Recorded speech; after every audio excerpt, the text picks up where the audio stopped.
Is Eradicator Epidemic Virus the problem? I have watched the German finals myself, and I have to say it was blowouts, man. It was disgusting, but that's why we're bringing it into discussion here today, and that's why it's being talked about a lot. In such a high-profile broadcasted match, Boy basically massacred Tom K on stream, and it's gonna be living with us for a little bit now. That's what we're all talking about it, because EEV just nuked his entire hand on the Game 3. But congrats to both of them nonetheless for their high placement, first and second place, of course. But a quick side note here, another deck has been made the villain of Yu-Gi-Oh! That's going to be Rika Sun Avalon. Joshua Smith had an unfortunate run with Rika Sun Avalon, and Sunseed Losai is now the new Mathmax Circular. And because of that, we're going to give it the Vanquished Soul treatment. We're going to expose all of its weaknesses and all of its choke points in an easy to digest video so that in the future, no one's going to be taken by surprise with that deck. So best of luck to all you Rika Sun Avalon players in the future in large event. Don't worry, Josh, you're still, in my books, one of the top 3 most goated players in this game. And also congrats on your top 16, but better luck next time. Hey everyone, this is Tom Box, and today we are answering the question of Epidemic Eradicator Virus. Is it the problem? Well, in short, yes, it's always been a potential problem, but now it's apparently hurt too many people's feelings, and we feel the need to equip ourselves with a keyboard and go on Twitter about it.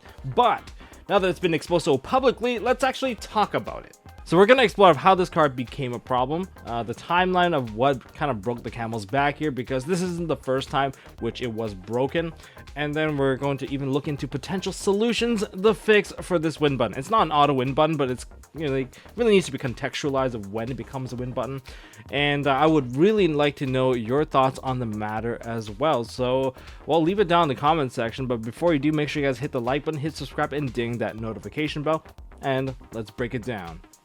So what made this card so problematic? Well, there's actually 3 contributing factors. 1, the hand looping / destruction capacity. There's also the private knowledge and peeking, and the accessibility. It's a combination of these 3 factors that really makes this card super strong.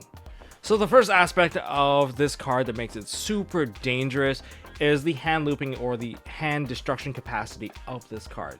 I mean, for the most part, hand looping is one of the most frowned upon mechanic or strategy in the game because it just doesn't let people play the game. It's no fun. Therefore, cards like Delinquent Duel, Forceful Sentry, Confiscation, Trap Dust Shoot, they're all banned. And even more recently, a Pointer of the Red Lotus, which only temporarily removes the card. And yeah, it's still banned as well. So we understand that a mechanic like this is very difficult to balance. Another key factor is the ease of play. If you have any of these cards, such as Delinquent Duel, Confiscation, all of these banned cards, you know that when you have the card, you have a nearly 100% success rate of activating these cards and getting the resolution that you want. And because of that, these are all basically banned because they're just too easy to play. There's no real strong or difficult condition loopholes that you have to jump through just so that you're able to activate the card. Compared to like the monster card versions of some of these cards, such as Lovely of the Labyrinth, that's able to destroy a card in your hand randomly. If they're able to do it once per turn, it gets pretty annoying, but they don't get to see your hand for one. And the other thing is that you also have cards like Silva. A lot of these cards, they have to be a part of the combo. These cards themselves in your hand will not be able to activate on their own. They have to meet other conditions, and there are other loopholes, so their accessibility is a lot more limited for their application. And it even offers counterplay, relevant counterplay options that are within the meta. So it's not just some obscure card X, Y, and Z, like, oh, this card counters it, therefore, having a counter is not an option. Yeah, but having a relevant counter that's within the context of this current meta, yeah, that does actually matter. So, you know that if you have something that's within the meta that already counters it, then you won't see the card as a problem as much.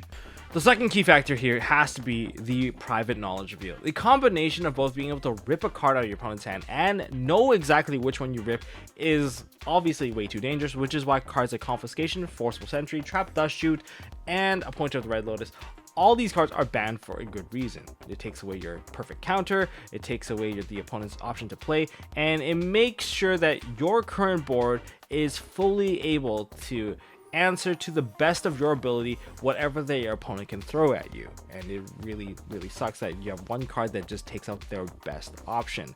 Cards like Lovely and Silva, they do not reveal from hand knowledge, which is why they're And which is why they're kind of okay. I guess the Silva is not really okay in terms of like, ew, it's not once per turn. It probably should be once per turn, because being able to hand loop someone completely, it is kind of the equivalent of like you don't even get to play. And the whole point is that these cards do not let you play.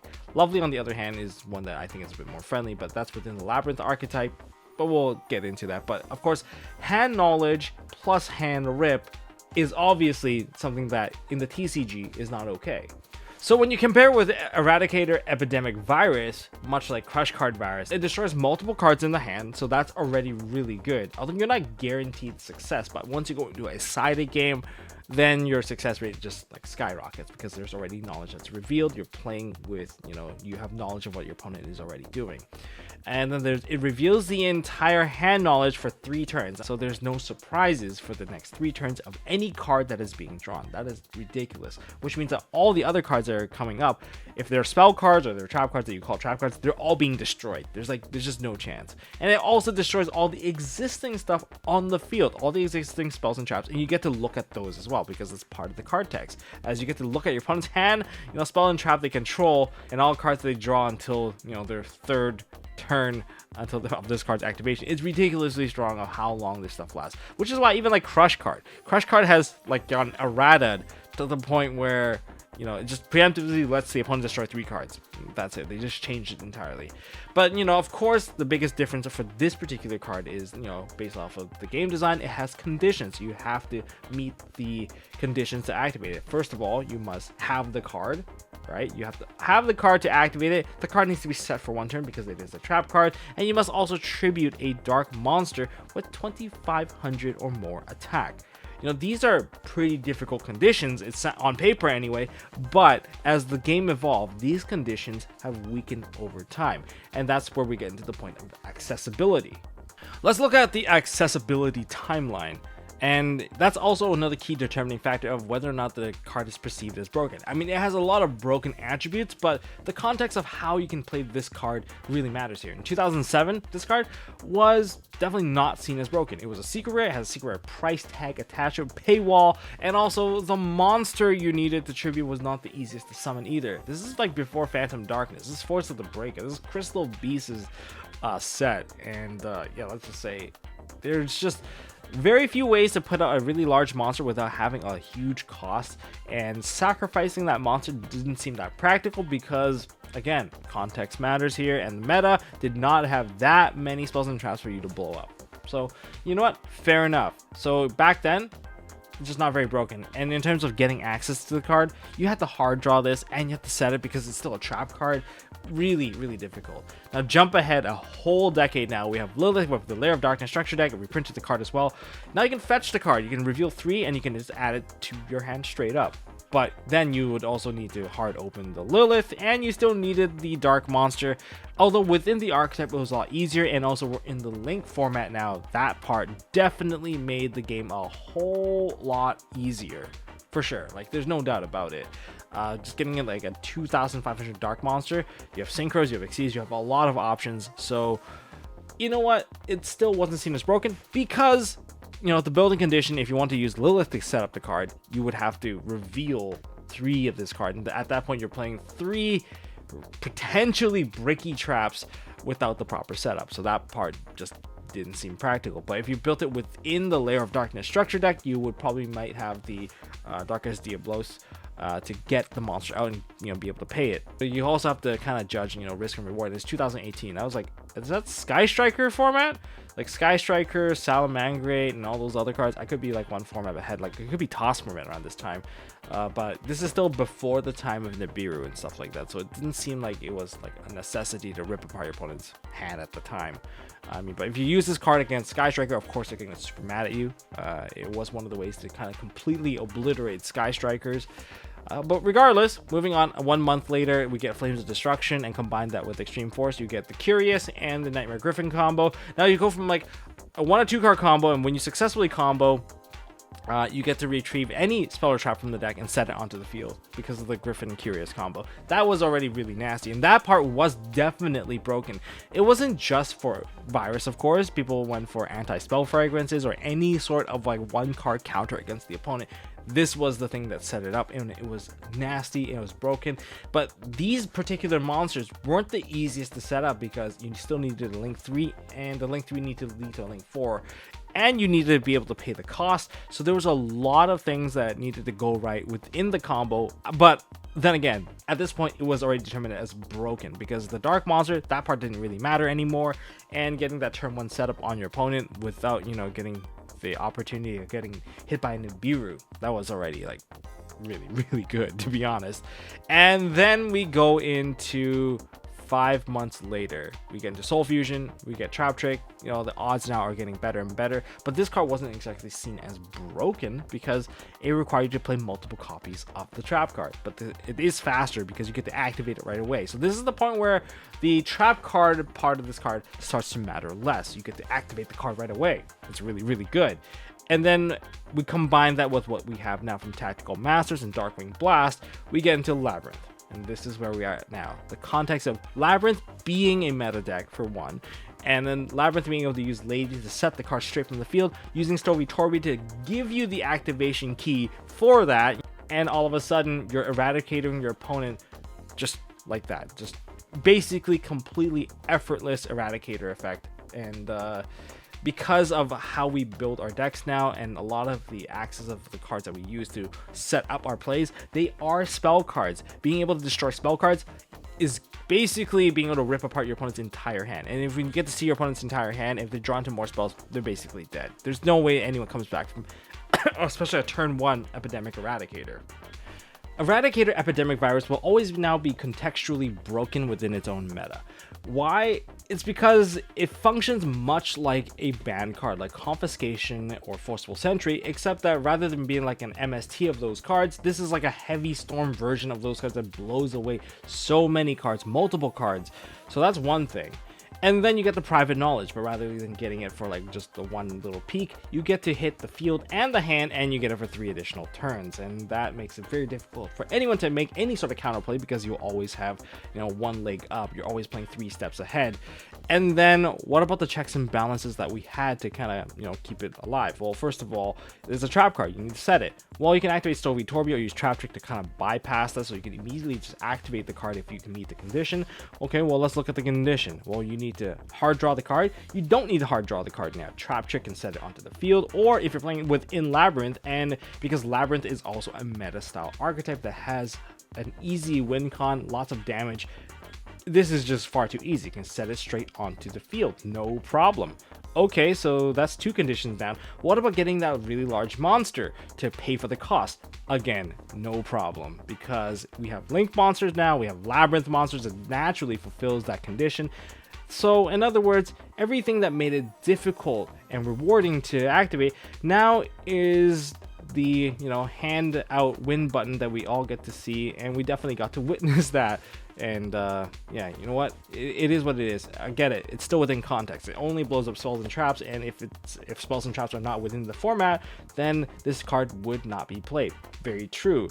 But seeing that spells and traps are about 2/3 of the game, we know that it's always going to cycle back. So what's gonna be the fix? Well, the first fix is to check out MSTmerch.com and helping support this channel. By the way, guys, we have a huge sale going on right now. That's our summer sale, so pick up everything if you guys want everything cheaper. Also, we have decided to lower our shipping costs because we found a way to lower it, and we're passing the savings back to you. So the shipping cost, or the free shipping cost, has been lowered down as well. So make sure you guys check it out. So we have also a ton of new sized bundles, and you can even get like a full case of our white sleeves, the 20 set. You guys can definitely check that out. So that's all available. And don't forget, we have our Ulti Ego, Ulti Instincts. Those 2 are still battling it out. There's very few left, so make sure you guys pick those up while you still can, and so that you don't have to email me about, hey Tom, when are you gonna restock that stuff? I don't know. Pick it up while you still can, so you don't have to be the person to ask me that same question. And you know what, let's actually get back into the fixes.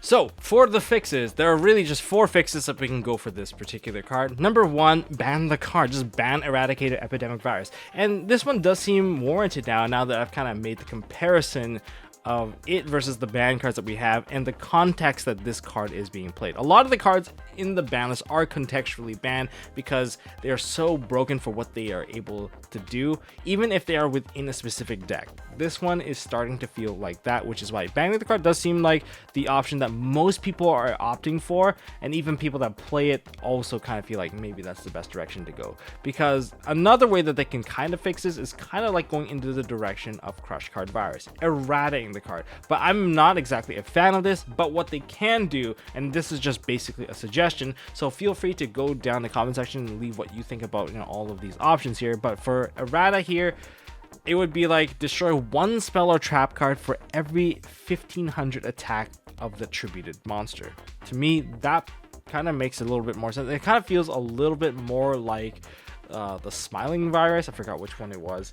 Was it Full Force? Definitely not Full Force. Full Force was more of like a defensive one, but you kind of get the idea. It was one of the newer viruses, and you know, it depends on how much you tribute. That's how many you can destroy. And rather than, you know, reveal the hand knowledge for 3 turns, which is ridiculous, we can definitely go for, you know, let the opponent destroy 3 cards. You know, kind of similar to the the new Crush card. Now there is another one that is an errata based counter. It is errating in an existing counter. Ash Blossom Joyous Spring is kind of like my go-to here. Change the special summon from deck, you know, being able to negate something that includes that, and change it to place a card on the field. So if you're able to stop your opponent from placing a card on the field by activating an Ash Blossom, it sounds OP, and it does give Ash like total coverage for stuff coming out of the deck. But it would also stop the, you know, Eradicator Epidemic Virus from being set onto the field via cheesy means. In other words, we're also putting it back to the point where they have to hard draw it. You know, if they hard draw it, they have it, they have it. You know, we always accept that, oh, if they have it, they have it. So this is kind of similar to that because they're not, you know, fishing it out. And then finally, the option that people are definitely not happy about, which is releasing a counterplay option off of the ban list, aka Red Reboot. If you give us Red Reboot back, we have the greater evil of shutting down everything. But you know what? I am not a man that doesn't compromise. We can't compromise here. What if you get Red Reboot a errata? So that, you know, if you use Red Reboot, you cannot do battle damage if it's activated from hand. Also, if you use Red Reboot, you cannot destroy your opponent's spell and trap cards if it is activated from hand. If they activate from set, then they have all the options, but if they activate from hand, they are not able to destroy all your cards and blow you out. All right, so that's kind of the direction I'm going for. Maybe they'll still Zeus you, but they have to commit into a Zeus, so maybe that's a kind of one of the limitations. Or maybe you don't even let them Zeus at all. Okay, so that's some of the options here that I'm going to maybe think about. Maybe Konami can think about this as well. Maybe you guys can think about it down in the comment section. So I would love to hear your thoughts regarding that. And that's all I got for this video, guys. Hopefully you guys enjoyed this video. Kind of got a solid breakdown of, you know, how we think a certain card is broken, kind of from its own timeline. If you guys have any ideas, leave it down in the comment section. If you guys enjoyed this video, smash that thumbs up button, hit subscribe, ding that notification bell if you guys want to stay tuned. And of course, next we're going to be destroying Rikas and Avalon, so you guys definitely don't want to miss out on that, especially with the big events coming up. We have our own WCQ coming up in, you know, 2 weeks from now, so stay tuned for that. And until next time, I guess hold on to MST.TV.